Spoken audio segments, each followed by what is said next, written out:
Hi there, and welcome to this, which is the Memoori webinar for May, and we are talking about creating smart buildings through digital twins today. So I'm very, very pleased to welcome two guys along to talk today. That's Steve Nguyen from BuildingIQ and Harry Sim from Cypress Envirosystems. And I'll ask those guys to introduce themselves in a little while. Just a bit of housekeeping from my side.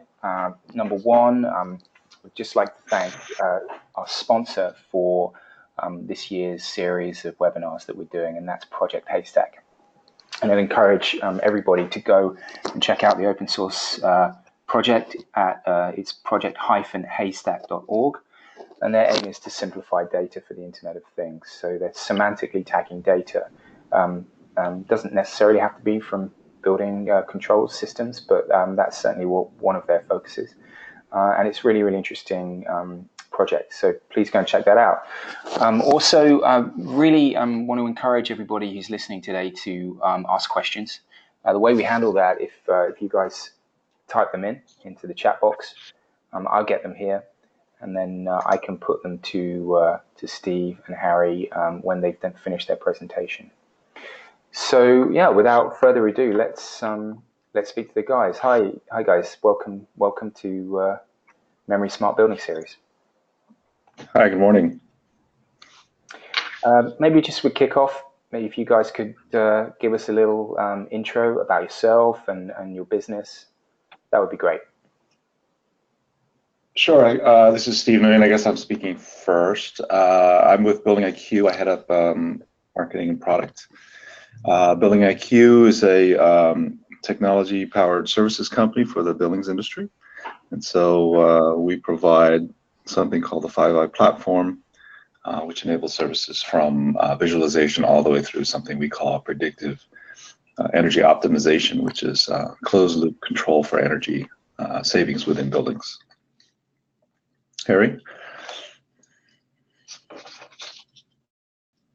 Hello, this is Harry Sim from Cypress Envirosystems. A pleasure to be here today. I'm the CEO and founder of Cypress Envirosystems. Our company is focused on, we say, making dumb buildings smart, meaning existing buildings that we need to upgrade to be fully digitized and use all the modern advantages of cloud-based control, digital twins, and so on. We have patented technologies. We are a product manufacturer. We're based in California in Silicon Valley. That's great. And obviously we're talking about digital twins today. And you can see on the slide here, digitization of pneumatic controlled buildings through big data and IoT. So yeah, if you guys want to kick off the presentation, we can go through that. And as I said before, if anyone has any questions, then we can take those after the presentation. Great, thank you. So I'll go ahead and kick off. I thought I'd start. This is what we're going to talk about today. Our definition of the digital twin. I'll give a quick brief overview of BuildingIQ. Harry will give a brief overview of Cypress. Then we'll talk about how we enable the digital twin in pneumatic controlled buildings. Give some case examples and then answer any questions you have. So pretty simple, it's pretty straightforward. And so I thought I'd start with the concept of a digital twin from Wikipedia. I'm not going to have anybody read through this. You're welcome to look it up on Wikipedia. I just cut and paste out of Wikipedia for this. But what I thought was interesting, hey, my red highlights went away. So I'll go back to this one. So what's interesting about this is the concept of integrating artificial intelligence and machine learning and using historical data, real-time data, leveraging human expertise and creating not only a digital representation of a building, but also looking at the historical aspects of the building. So if you combine all these things, you end up with what we're calling a digital twin. So you're looking at history, you're looking at the building, you're looking at the outcomes, you're creating a model, the model learns from real-time conditions, updates itself, and does other things. So that's our definition of a digital twin from the BuildingIQ and Cypress perspective, but it is also kind of sort of the generally accepted definition of a digital twin. And when we apply that to a building, we need to understand where we are in terms of digital twins today. A lot of what happens in digital twin, as far as the value proposition, stems from identifying what's going on in a building. So one way to look at this is you can use rules, and you can do things like if this then that, and you can see this is you create these kind of rule flows. You have to identify what types of things you're looking for, what things are out of bounds for the rules, and so on and so forth, which is a very time-consuming process and very knowledge-intensive. Where we're going and where we are, in large part, well on the path toward is something that's on the right, which is where we're combining artificial intelligence in different forms, like machine learning, using things like reinforced learning or extreme learning machines, and using data analytics to understand what's going on, and using mathematics to understand what's going on. So you don't have to focus on rules, you just have to focus on things like change conditions. And a change, and what constitutes a change condition that's noteworthy, is also based on machine learning or artificial intelligence, where you have your models trained around what is and is not normal, based on simple logic and then real-time feedback until you build a model. So, simple example, an oscillation in a building that may look abnormal because it's just has a very rapid sequence or cycle, and that may be normal because of the time frame you've chosen. But once you teach the models how to identify normal from abnormal, they can then be applied to real-time data. So that's the process in a very simplistic manner, but it means that you're not really creating rules so much as you're saying, hey, that's not right or that's right, and then the algorithms are figuring things out from that. And what you end up with is a very simple process in many ways. You have a model, you can optimize for whatever you're optimizing for, whether it's just simple operating, whether it's forward-looking energy management or what have you. You can do control that can be either human or closed loop. And that control is looking at real-time conditions, but it's also having a result, and from that result you have learnings, and from those learnings you can rebuild the model, and so you get this vicious cycle, if you will, or learning cycle within the digital twin that allows it to get more powerful as time goes on.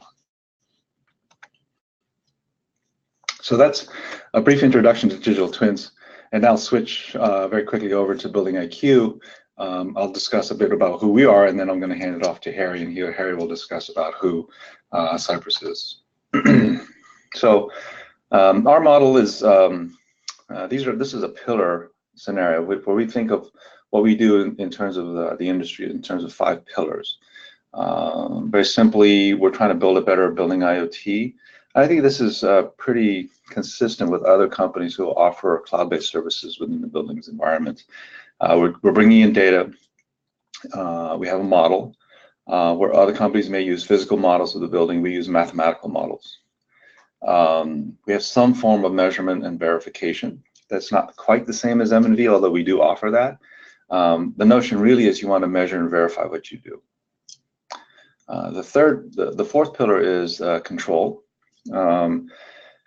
You'll find various flavors of control within the digital twin arena of buildings, and cloud-based control. A lot of it's real time.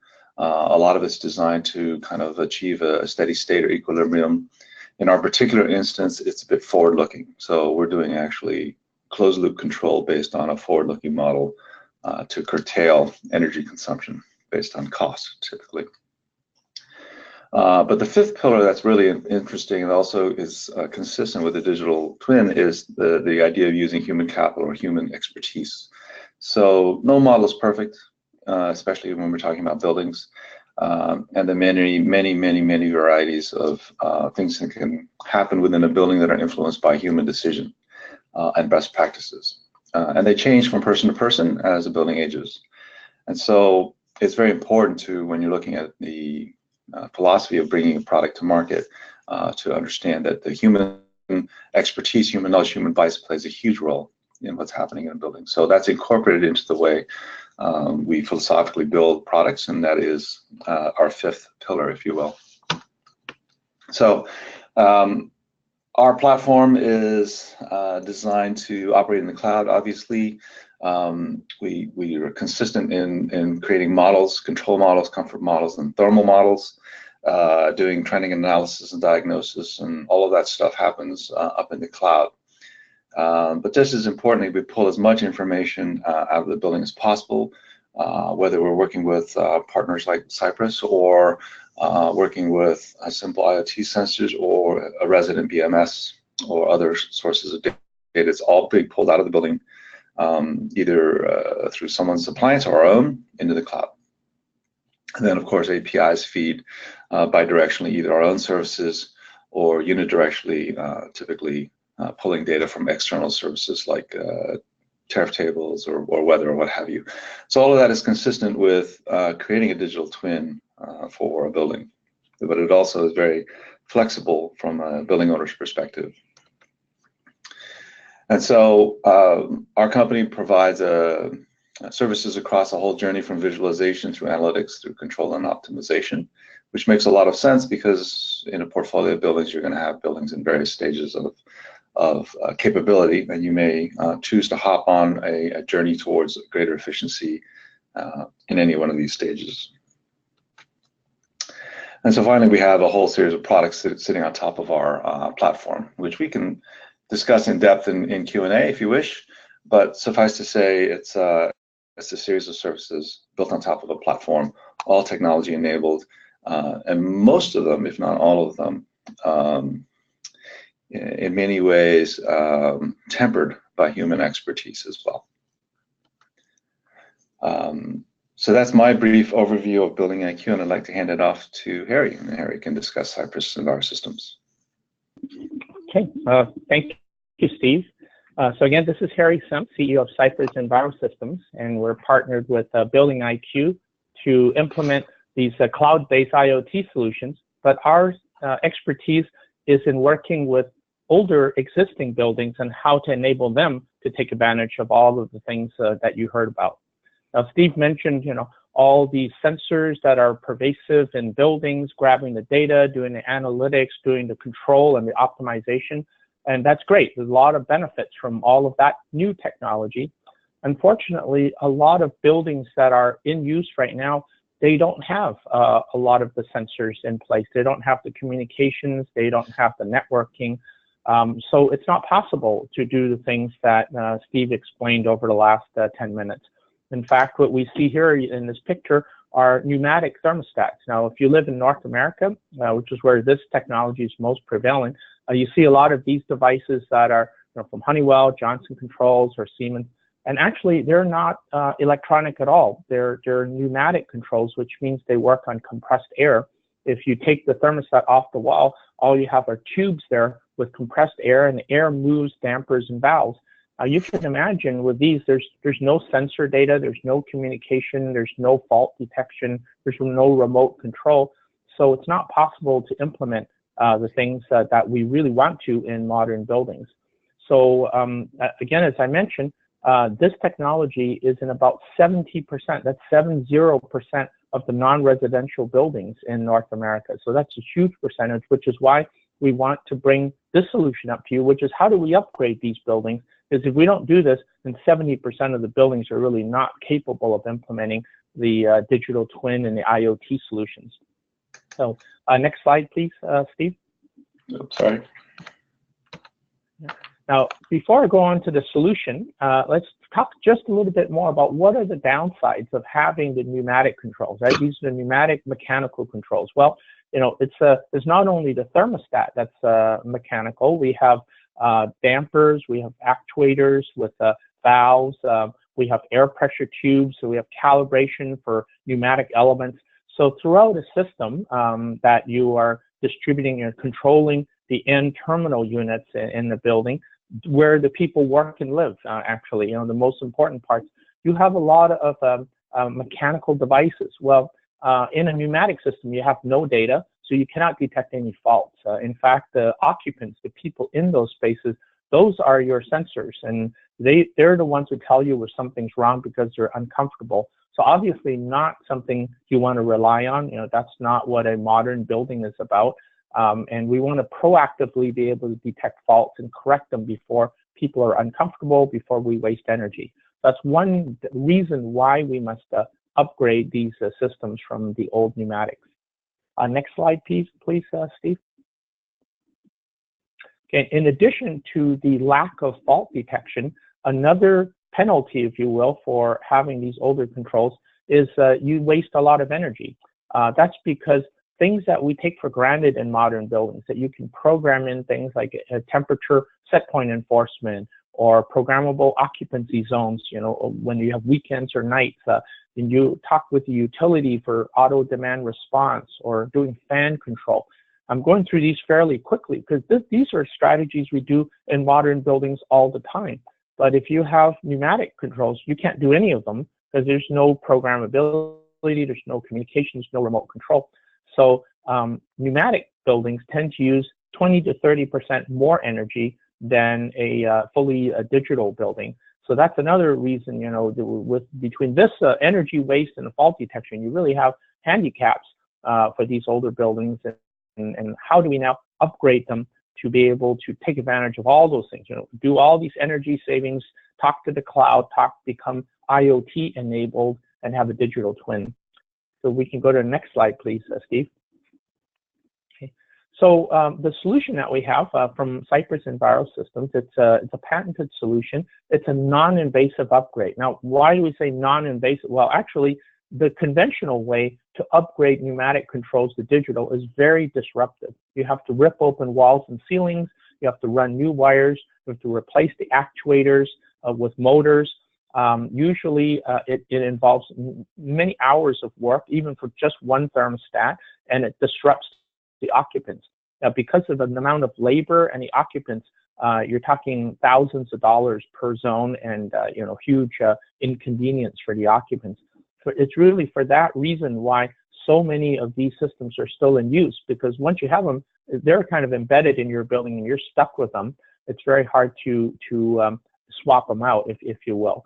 So what we have from Cypress Envirosystems is a fairly new technology, fairly new. This has been around for almost 10 years now, and it's a non-invasive retrofit.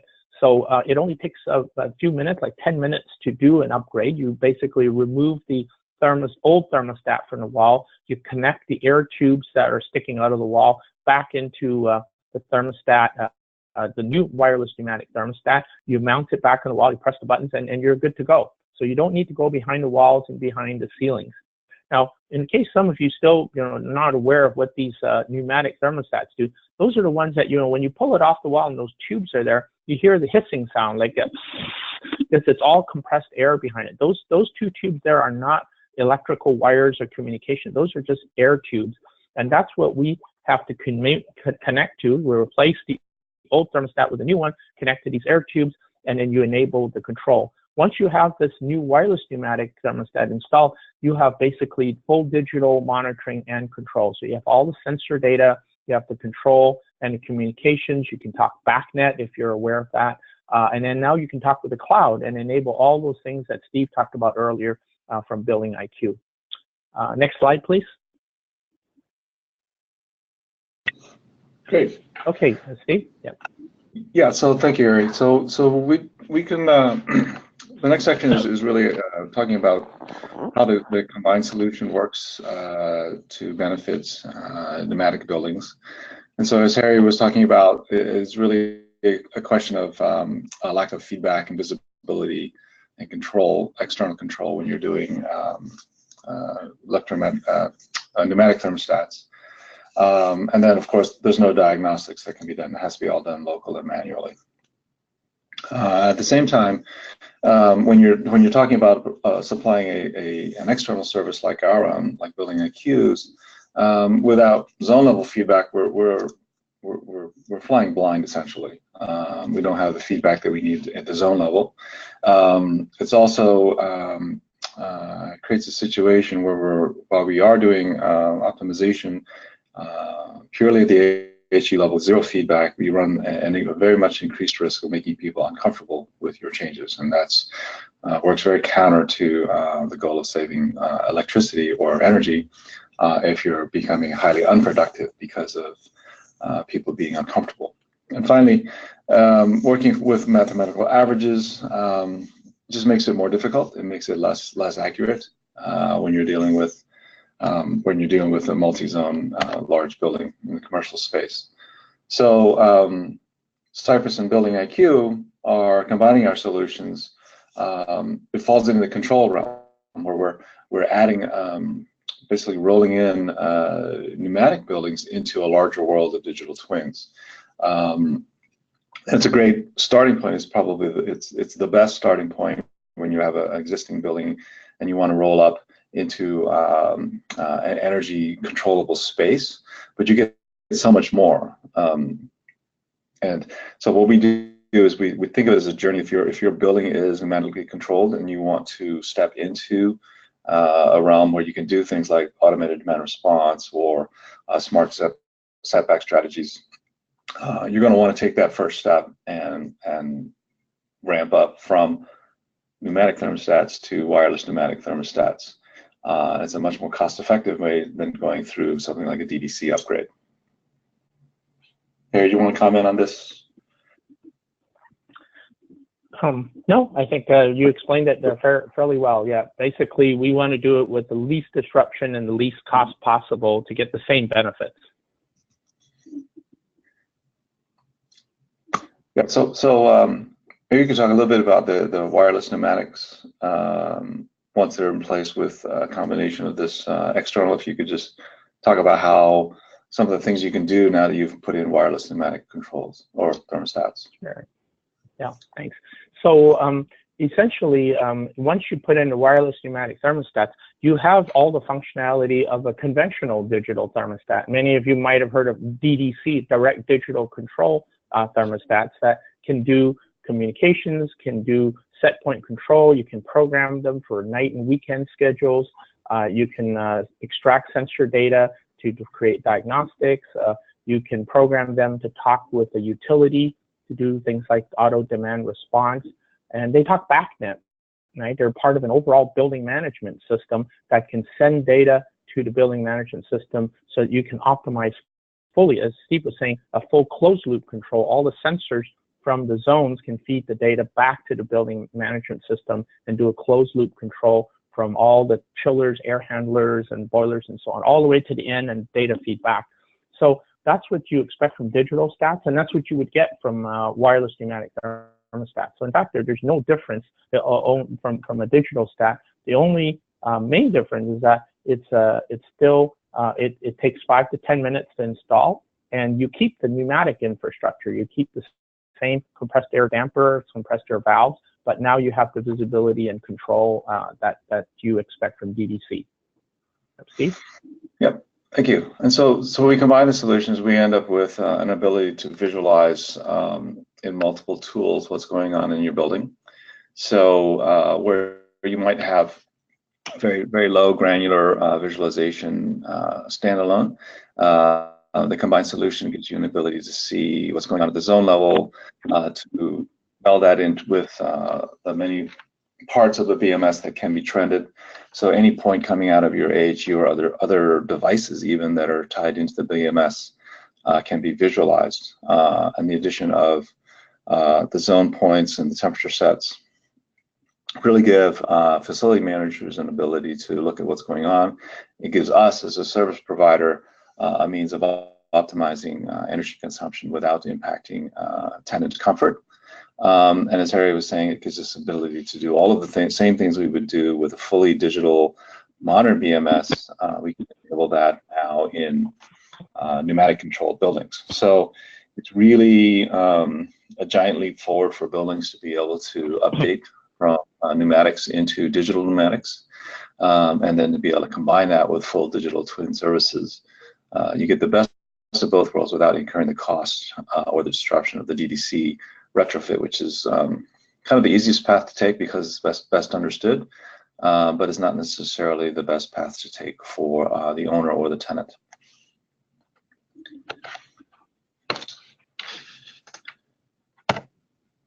Okay, so I thought we could walk through a couple case studies from each of our separate companies to show you what they can do independently. Since our collaboration is new, but I thought we would start with some things that Cypress has done. And so here we can discuss this particular case in Chicago. Okay, thank you, Steve. So we talked about making dumb buildings smart, and it's existing buildings. Now, some of you might have this impression they're like ancient buildings that are creaky, but that is not the case. In fact, many buildings that are very prestigious and new, like this one in Chicago. This one is on the West Loop. It's a building, a 65-story building, premium location. It's next to this Sears Tower, actually, and it was built only in 1990, but it has all pneumatic controls in the zones. The building owner was able to upgrade the building management system. They have a Schneider end-over continuum system. They have upgraded some of their boilers and their air handlers and so on. Actually, it's all electric, so they upgraded electric heating and their whole infrastructure. But the zones are still pneumatically controlled, and they have all the downsides that we talked about earlier. The customer wanted to upgrade this building to DDC, but their plan to do it was over 10 to 12 years. They would wait until tenants moved out. They would gut and replace the whole floor and do all the work. And over a period of 12 years, they would finally finish all 65 floors, and it would cost a fortune. And it was like $4 million or more than that to get this work done. So instead of proceeding down the conventional path of using regular conventional DDC control, they went with what I described, which is the non-invasive wireless pneumatic upgrade. Then this work to upgrade the whole building only took about less than 6 weeks to do. And once they installed it, the savings that were derived was a 33% reduction in HVAC energy use. So that was huge. In fact, for those savings, the building received the largest rebate from the utility to ComEd. It was $440,000, the largest single rebate ever given by ComEd for a commercial building. And this was done with virtually no disruption to the occupants at all. And from day one after the installation, they were already saving energy and people were more comfortable. So it shows you, first, the reason why you would want to digitize the building. Second is that the power of this non-invasive technology, that you can do it so much faster and so much cheaper and get the same benefits as what you would expect from DDC. Steve, next slide.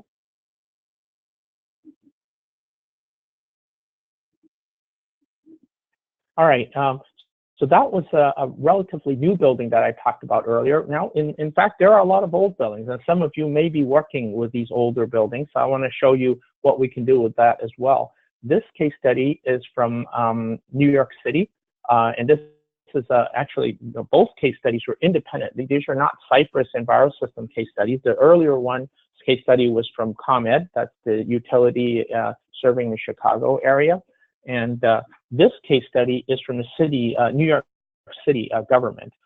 This relates to a school. So they have, New York City has, it's the largest school district in the US. They have about 1,200 schools. More than 800 of them are still pneumatically controlled. Most of them have pneumatic controls that control the hot water radiators to provide heating to the schools. And what we've seen is that most of them are still, this manual pneumatic controls. And if they have problems, you don't know about them, and people are uncomfortable and they waste energy. Now, one school we installed in, this is in Queens, in New York City, PS 21. They had we installed our system, and immediately we were able to detect faults. In fact, what we found was that these hot water radiator valves, the valves that enable the circulation of the hot water, many of them are pretty old. They're like 50, 60 years old. Some of them were stuck open. When they fail, they're designed to fail open. And many of them indeed have failed and are open. And that means the hot water is flowing through the radiator all the time. And you're heating all the time at 100%. and we find that the windows are open so that the occupants can cool down, and you're wasting energy and making people uncomfortable, and you're opening windows just to, you know, have some semblance of, of more comfort. So obviously not what they want, but they had no ability to really figure out all these problems before because they didn't know what was really broken. So once we installed the wireless pneumatic thermostats, we ran the analytics on them, and we were able to pinpoint which of the zones have the problems. They fixed the valves, and the savings just from correcting the broken valves was 20% reduction in energy use. This is documented in the M&V before and after the installation. This is before they even programmed in any saving strategies, which would be additional savings on top. And once they got the system working, they could make it work even smarter. But just fixing the broken things, they saved 20% right off the bat.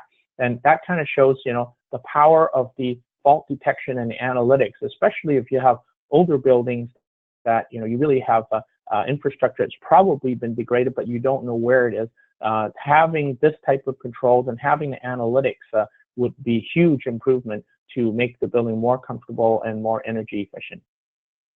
Steve, back to you. Thank you.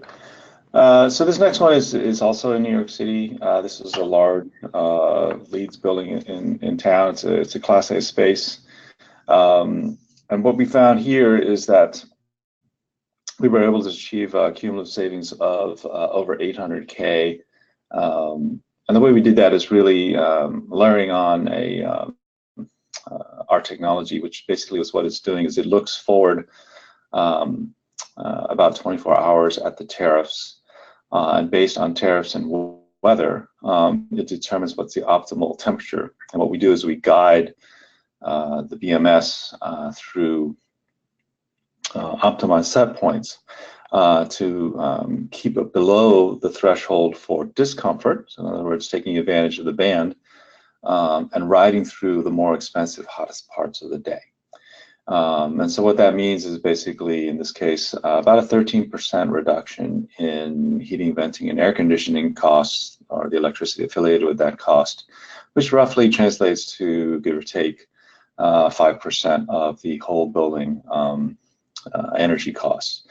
This particular instance, it was a pure subscription model, so we are not talking about any upfront fees, really. It's all rolled into a multi-year subscription. And part and parcel to a service like this is we also are doing what we call outcome-based fault detection. And that would be something that's done with Cypress or with their equipment in place, or even if it's an existing digital building. Basically, we are applying a combination of technologies to identify faults. So rather than just provide a fancy alarming system, we're actually running it through algorithms on our side. So we can, yes, detect faults, but we can also then do a first level of diagnostics, and then we can do sort of a second level of diagnostics with our own building experts to provide prioritized actionable feedback off of the diagnosis. So that's true whether we're working with a full, say, BACnet IP-based system or something that's been retrofitted with Cypress's wireless pneumatic thermostats.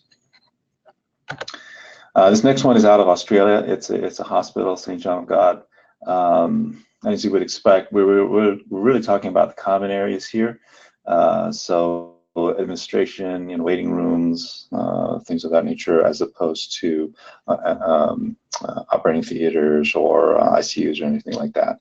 So it started as a 6-month proof of concept. It's been extended since then. And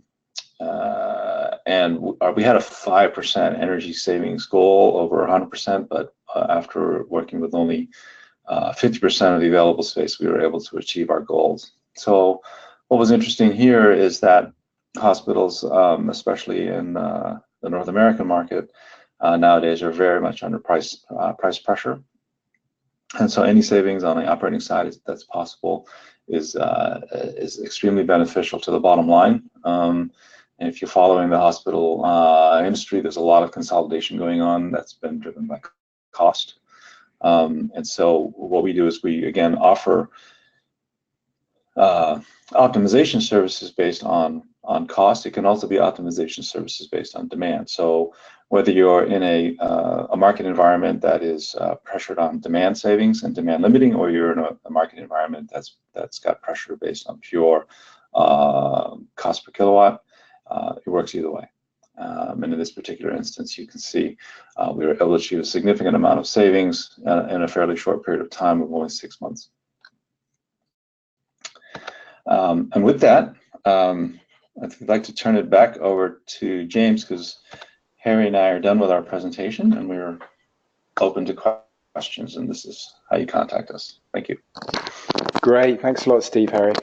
And there you go. There's, I guess, if people don't want to ask questions now, then there are your contact details, and they can get hold of you after this presentation.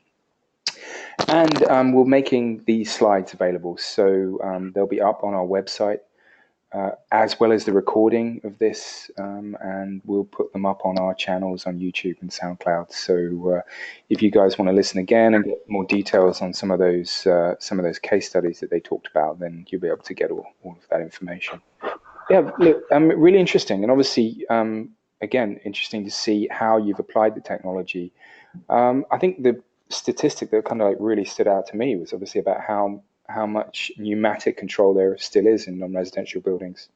70%. I mean, is that a figure of the US, or do you find that that applies to other areas as well, like Europe, Australia? This is Harry.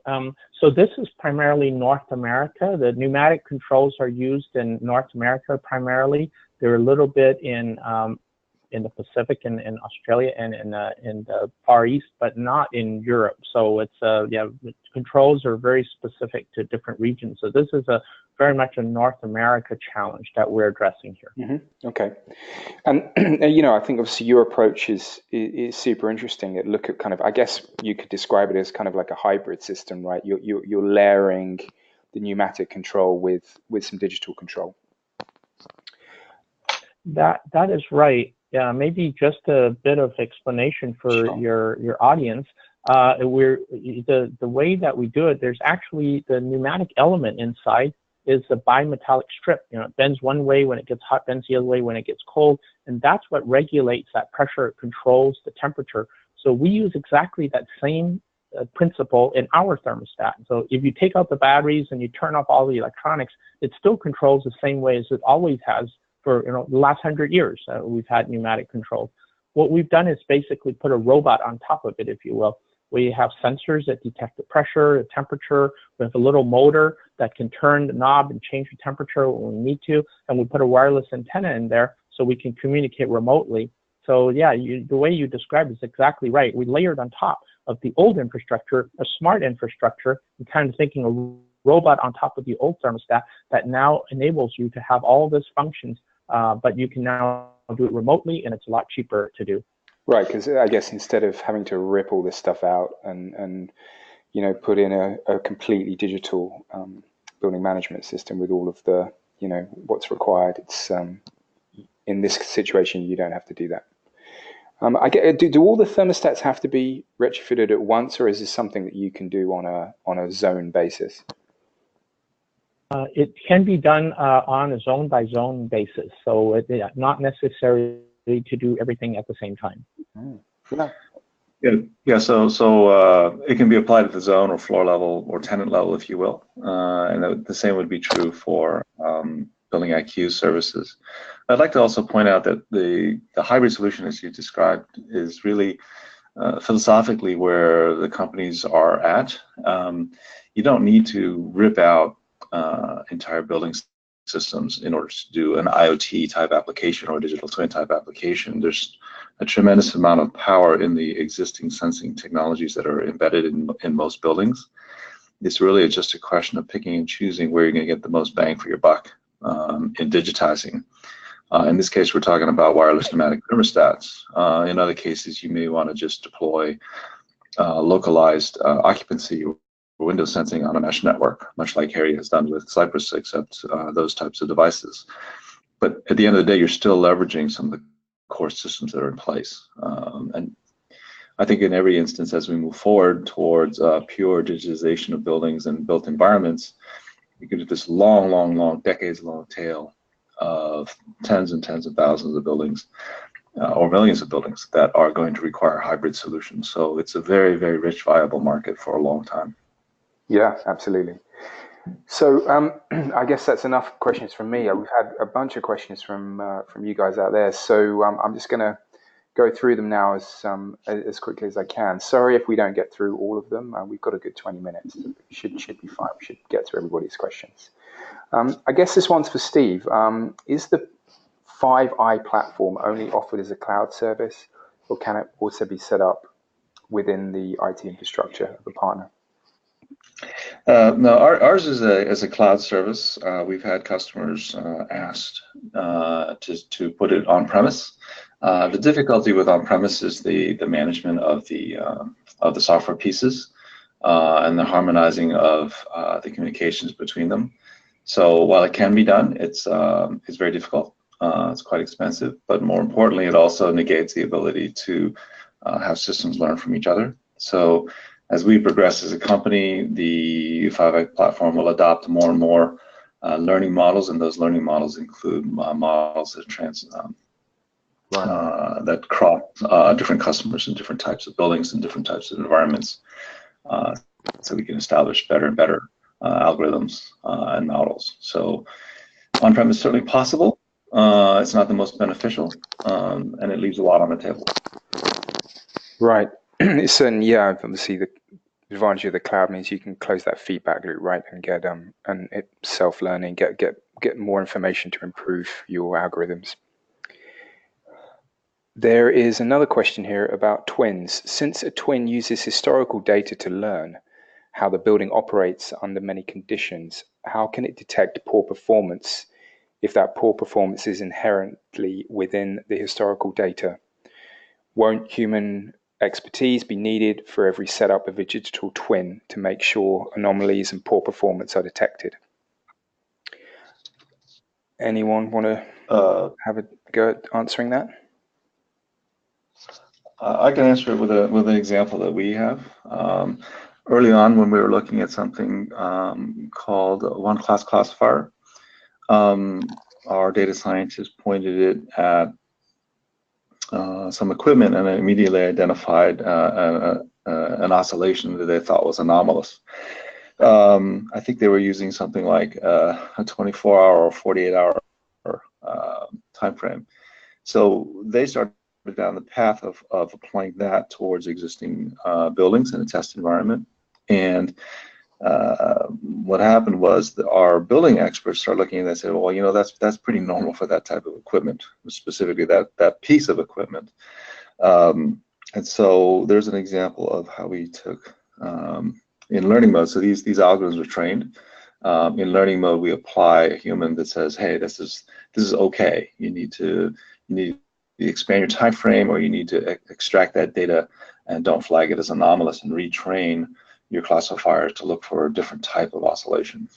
Mm-hmm. So that is the learning phase of, or the training phase of these things. So that's an example from a few weeks ago when we were playing around with some forms of this one-class classifier. So yeah, the answer is yes. You can do a lot, but like I said in my presentation, it's going to be a while before it's perfect. Mm-hmm. Sure. Another question here: are IWMS systems like Planon, Archibus, etc., able to control your sensors today? Measuring is just one side, but actively controlling them will be the future. Is that correct? Yeah.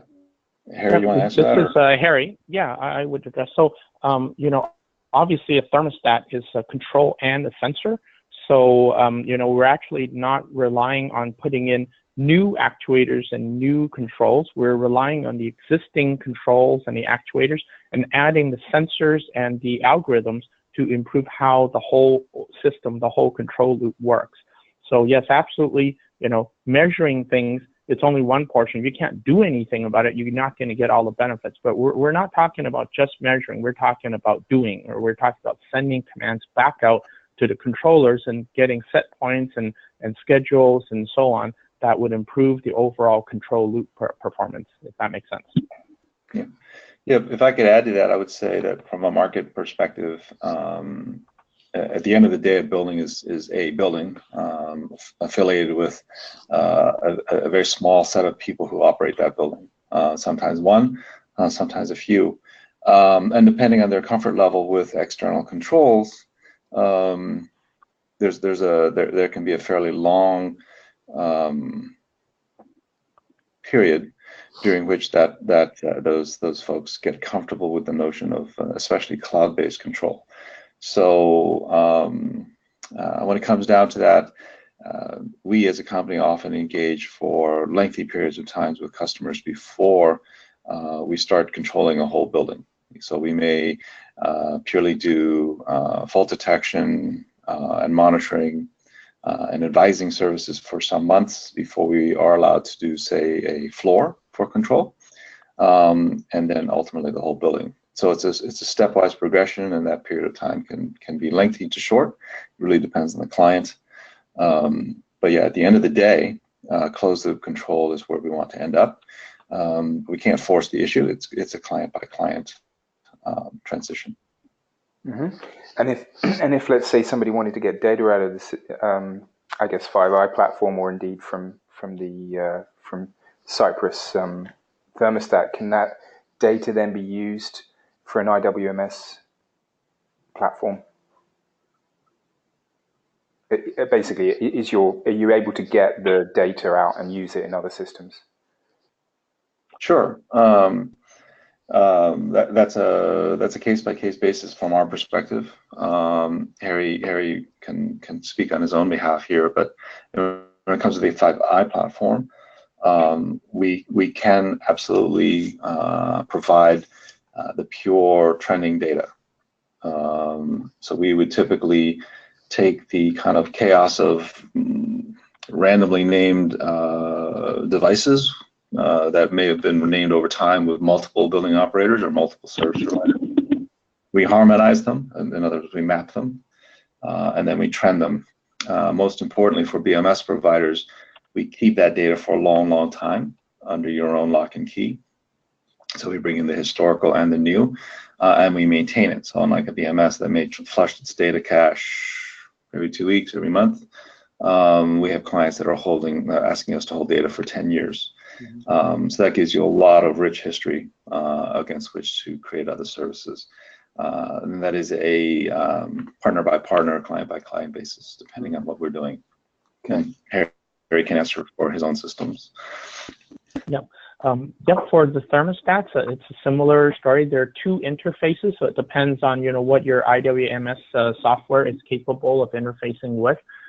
We expose data in industry standard BACnet, so that would be BACnet that's typically used for building automation systems. So we have a BACnet server, and if you have a BACnet client, you can query to get all the data out from the thermostats through that protocol.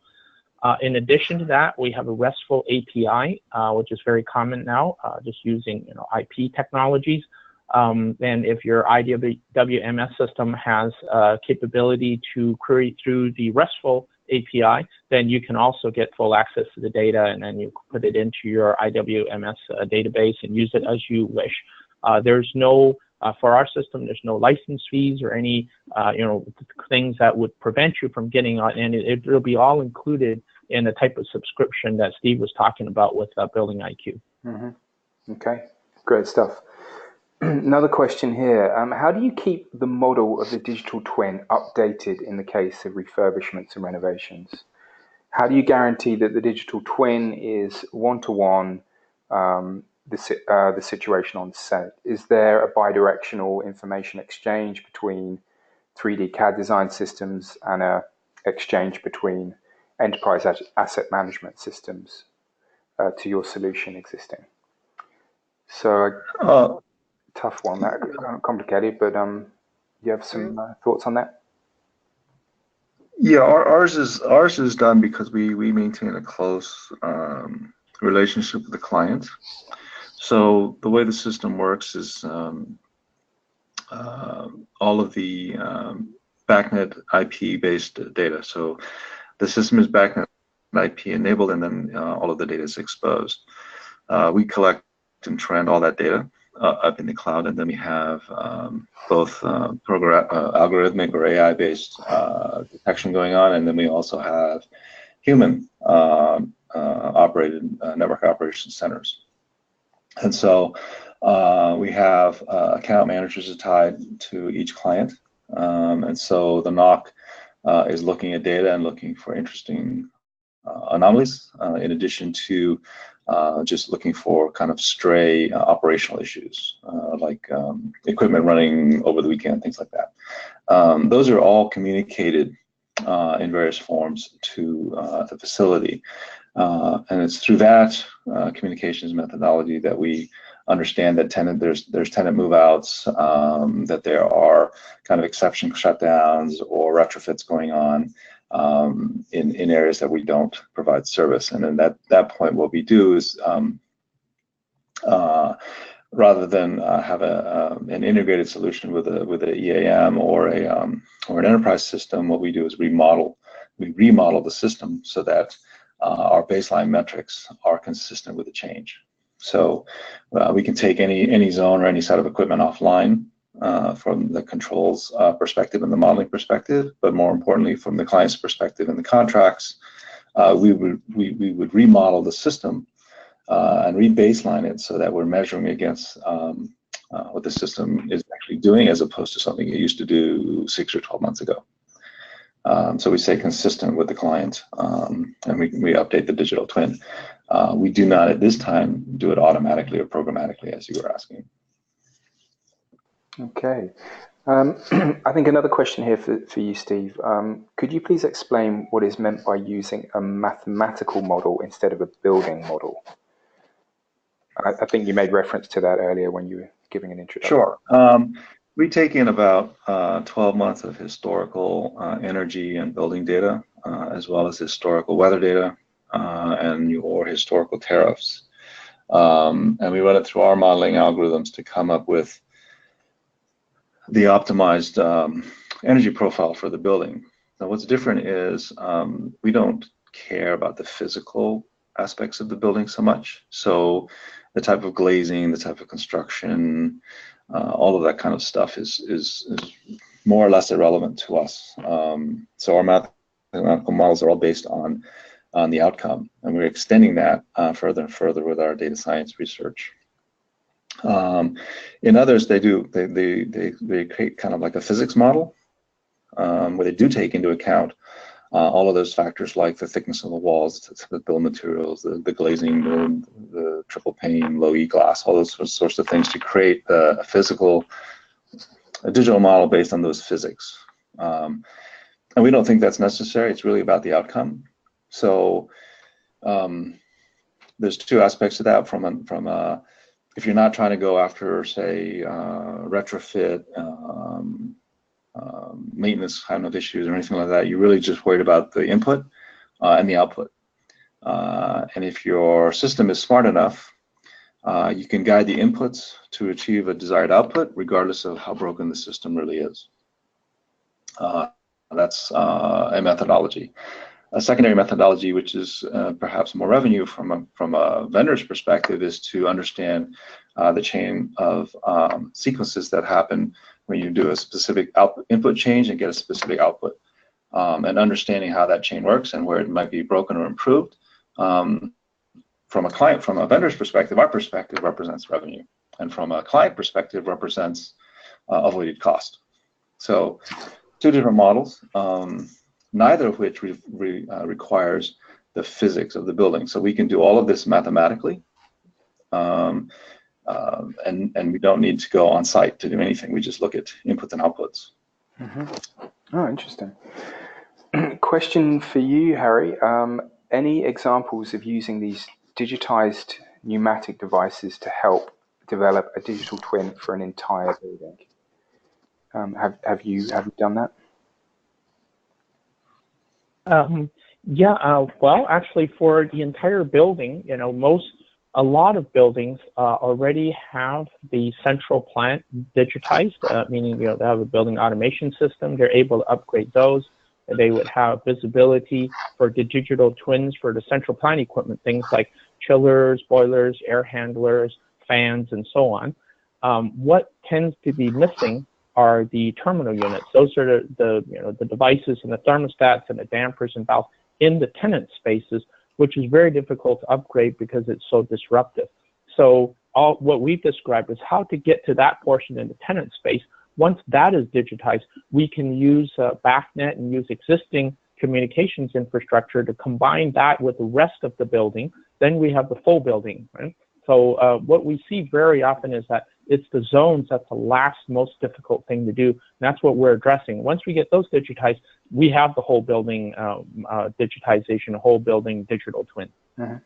Great. A couple more questions. Just got time for those, I think. How scalable is the BuildingIQ platform?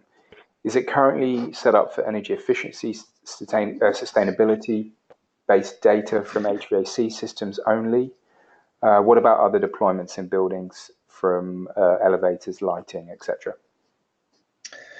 Yeah, so the system can take in anything. It is currently set up really around HVAC systems. And we're incorporating both the air and the water side of those systems, so chillers as well as the VAVs and AHUs. As a platform, it is designed to take in pretty much anything. So any data we can get our hands on, we can trend. So we can begin the visualization portion at a bare minimum with other systems. From a partner perspective, yes, we're incorporating, beginning to incorporate more systems that are kind of running in parallel to the HVAC system, like lighting. Not elevator at the moment. We're not having any conversation with elevator folks. But certainly cab status or things like that can be provided there's an API for us to pull data from. That would be fine. We're also working with systems where we don't have access at all to the HVAC system, so sorry, to the BMS itself. And so in those systems, we're really more talking about a pure IoT play where the client or a service agent of the client is representing data to us through their cloud or their API or data on their database, but not providing access to the BMS itself. So in that case, we're trending pure data, and anything's fine. And all of that can be built into our system, and then we run our diagnosis against that. So whether we're looking for change in state, pattern recognition, kind of long cycle data anomalies over long periods of time, all of that can be done regardless of whether it's coming from an HVAC system or a lighting system or just a collection of disparate devices, so long as the data is coming to us. Okay. Final question here for you, Harry. How is the information from the pneumatic wireless thermostats brought to the cloud? Is it done through your own gateway? Is there any latency that can be expected? And can real-time workflows work through a cloud-based approach? So the thermostats are on a typically 5-minute sampling rate. So I should explain that. The regulatory control, meaning the control of the temperature, happens instantaneously almost, right? It's just like the old thermostats that have the bimetallic strip. So all the time, that regulatory control to maintain temperature is happening all the time.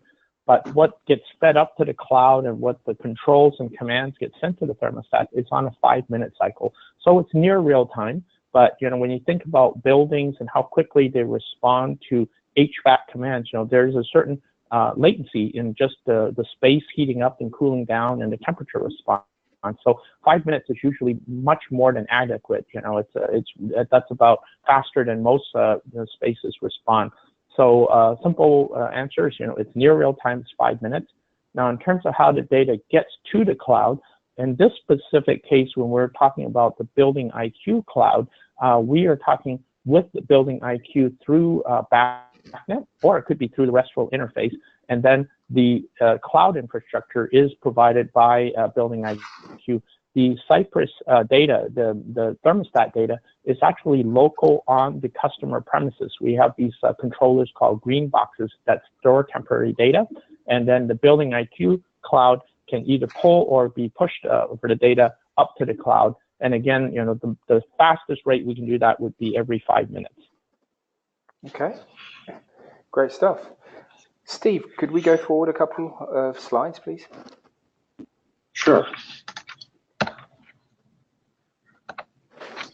So I just really wanted to say, first of all, thank you to our participants today, to Steve and Harry. I think you'll all agree that was really interesting content. So thank you guys for taking the time to have a chat with us today. Thank you. And I assume, Thank you, James. if anyone has any more questions, then they've seen your contact details, so we'll let them get in touch with you directly. I also just need to say thank you again to Project Haystack. Again, all of this stuff super relevant to what they're doing as well, trying to semantically tag information data from IoT devices to try and simplify, how we can connect these different systems together. So yeah, if you want to find out more about them, then please go to project-haystack.org. Also, just to say that we are doing and have done a lot of research in this area, and we've got a new report coming out in a couple of weeks, which is all about connected devices in buildings. And we've done quite a lot of work over the last 6 months looking at that market and how it's developing and how we really are, pushing ahead as an industry by connecting more and more devices in buildings. So yeah, and also finally, just to say thanks to everyone who participated and all of the questions. Very, very interesting debate. And all of this will be up on our website fairly soon. So you'll be able to view it again on YouTube and SoundCloud. So thanks again. And finally, of course, thanks to Harry and thanks to Steve. Thanks, everyone. Thank you, James. Thanks. Yeah. Bye-bye, guys. Take care. Bye. Bye-bye.